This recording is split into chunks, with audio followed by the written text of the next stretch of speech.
Bienvenue dans cette seconde partie de configuration de notre projet Django. Maintenant que nous avons fini la création et puis l'installation d'un projet avec Django, nous allons maintenant commencer la configuration. Alors, la configuration, ça veut dire quoi? Nous allons juste ajouter notre CSS, notre JavaScript et puis le HTML. Alors, qu'est-ce que vous allez faire? Vous venez au niveau de l'application que vous avez créée. Nous avons le nom de notre application ici, c'est étudiant. Donc, vous mettez votre curseur au niveau de l'étudiant, vous faites clic droit et vous mettez nouveau dossier. Et dans ce nouveau dossier-là, nous allons taper statique. Vous mettez slash. Vous mettez le nom de votre application qui est étudiant. Vous mettez slash encore. Et vous mettez CSS. Nous venons ici de créer le dossier CSS. Vous voyez que ça a pris la couleur de CSS. OK? Alors ici, qu'est-ce que ça veut dire statique? C'est tout simplement un petit dossier que nous avons appelé statique qui sera, qui comportera un dossier qui va prendre le nom directement de notre étudiant. Et après, nous avons un dossier CSS. Donc, nous allons venir au niveau de notre projet. Donc, vous voyez le projet que nous avons créé. Voici étudiant. Ça, c'est le dossier de notre application. Nous avons après le statique que nous venons de créer. Et dans le statique, nous avons le dossier étudiant. Et dans le dossier étudiant, nous avons le dossier CSS. Et le dossier CSS va comporter un fichier qui comportera des codes CSS. OK?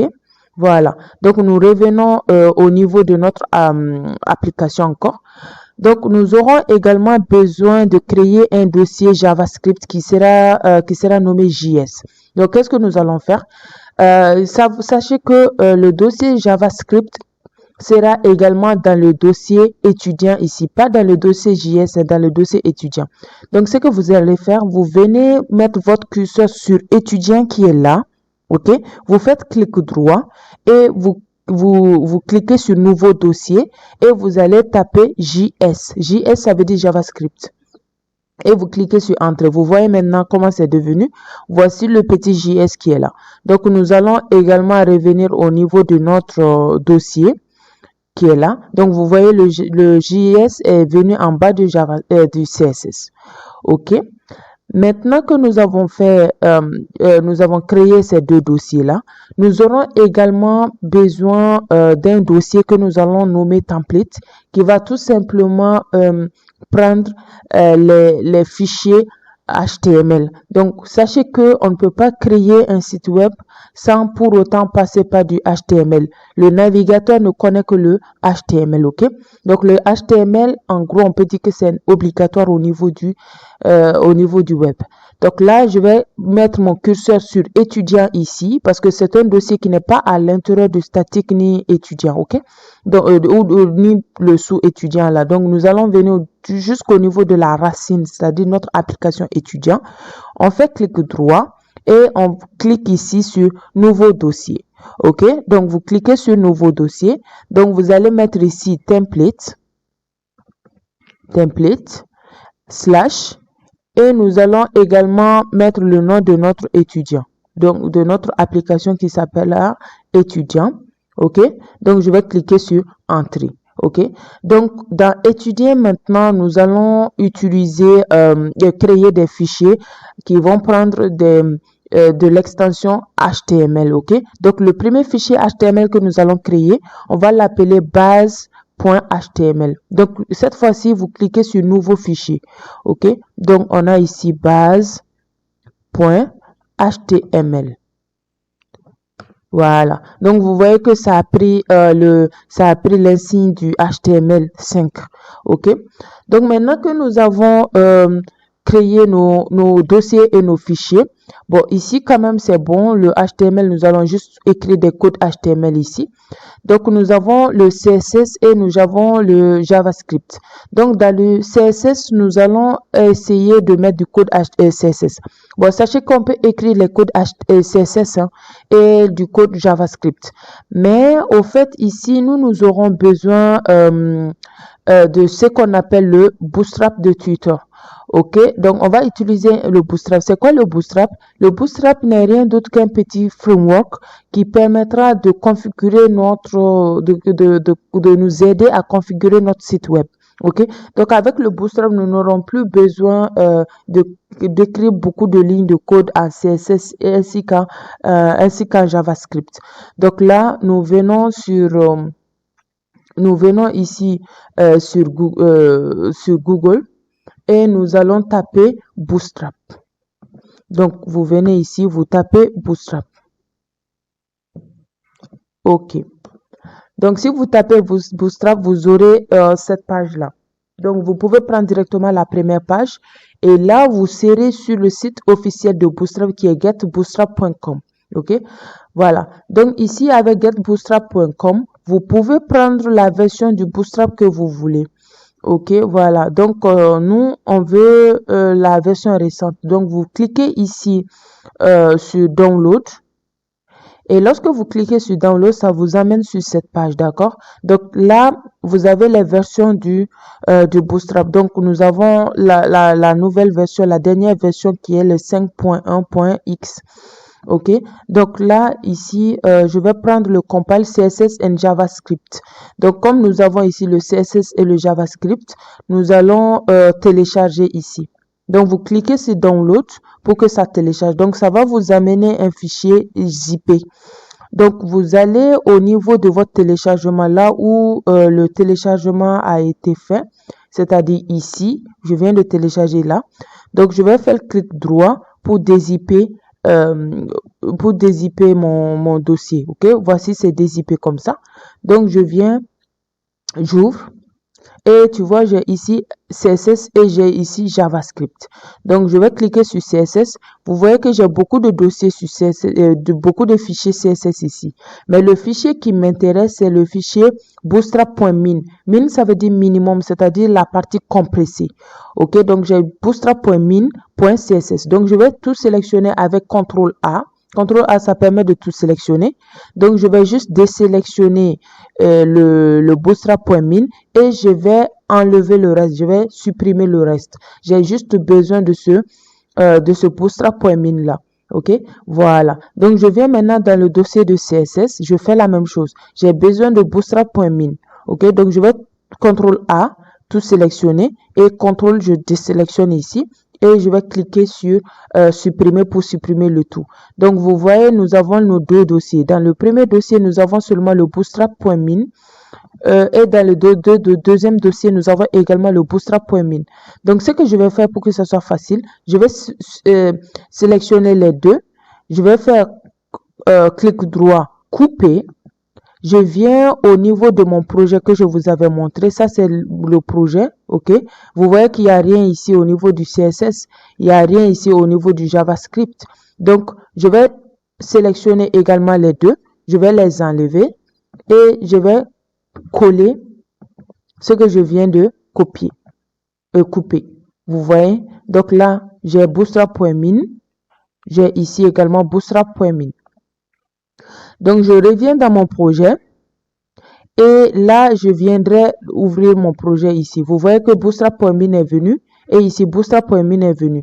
Et vous pouvez remarquer que nous avons ici bootstrap.min.css, bootstrap.min.js. Donc, ce que vous allez faire, lorsque vous cliquez là-dessus, vous voyez que les codes sont venus. Tout ça, ce sont des codes, mais c'est en minimum. Ce sont des codes compressés. C'est pour tout simplement éviter d'alourdir notre projet que c'est venu comme ça. C'est pour cela que nous avons pris la partie compressée, c'est-à-dire la partie minimum. Maintenant, vous venez ici sur Bootstrap, vous faites clic droit et vous allez renommer. Pourquoi je vais renommer? Je vais juste enlever le min. Ok, c'est tout, mais ça ne va pas influer sur vos lignes de code ni sur rien du tout. C'est juste que au niveau de notre codage, nous aurons besoin de souvent l'appeler par son nom. Donc, le plus simple, c'est juste prendre bootstrap.js ou bootstrap.css. C'est mieux que de prendre bootstrap.min.js ou bootstrap.min.css. Ok? Voilà. Donc, maintenant que nous avons eu le CSS, nous avons ici également le JavaScript. Maintenant, nous aurons besoin d'installer ce qu'on appelle le jQuery. Donc là, bon, avant le jQuery, nous allons utiliser un petit framework également que nous appelons le Popper. Donc le Popper, ça permet tout simplement de donner une très jolie police à notre site. Ok, donc voici le Popper.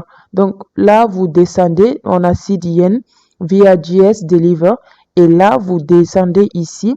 Nous avons là le Popper. Donc ce que vous allez faire, vous allez juste copier ce lien-là. Vous mettez CTRL-C ou bien ici, clic droit, copier. Vous venez au niveau de votre navigateur, ici, vous faites clic droit, coller et vous mettez Entrée. Donc, vous avez ici la version minimum de Popper. OK? Donc, ce que nous allons faire, vous venez ici au niveau de votre dossier JS, vous faites clic droit, vous faites Nouveau fichier et vous mettez le nom popper.js. Nous allons mettre Entrée. OK? Donc là, vous revenez au niveau de votre programme, votre navigateur. Vous allez copier tout. Vous pouvez copier avec CTRL-A. OK? Vous mettez ici clic droit, copier. Et là, vous revenez dans votre projet, clic droit, et vous avez ici coller. OK? Donc, nous venons de coller ici. Donc, ici, enregistrer, CTRL-S, sortez, et puis vous revenez. Donc, vous voyez que le code est en entier ici. Donc, ça, c'est le fichier popper.js. OK? Donc, maintenant, nous aurons besoin du jQuery. Pour le jQuery, c'est la même chose. Vous faites clic droit, vous créez un nouveau fichier. On va mettre jQuery.js.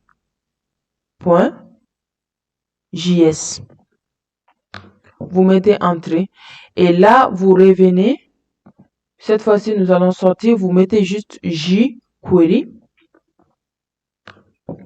Donc, ça va vous amener sur la page et vous allez cliquer ici aussi sur le site officiel de jQuery.com. Là, vous allez cliquer sur Download jQuery. Et là, si vous mettez Download jQuery, vous avez Download de Compressed. OK? Donc, il faut prendre ça. C'est la version compressée. Et c'est la même chose. Vous sélectionnez le tout avec CTRL-A. Vous mettez CTRL-C pour copier, c'est-à-dire comme ici. Et vous revenez dans votre projet. Dans le fichier jQuery, vous allez coller. Voilà. Donc, c'est la même chose. Vous enregistrez avec CTRL-S. Vous sortez et vous revenez pour que le tout puisse venir. Donc, voilà. Nous avons ici le code jQuery. Donc, nous avons nos trois frameworks que nous avons ici. Nous avons le Bootstrap.js, le jQuery.js et nous avons aussi le Popper.js. Maintenant que nous avons configuré tous nos frameworks, maintenant nous devons configurer notre application. Donc, vous venez ici en bas, au niveau de Settings, vous cherchez Settings, et là, vous allez cliquer là-dessus. Si vous cliquez là-dessus, nous devrons faire connaître notre application. Ici, notre application, c'est quoi? C'est étudiant. OK?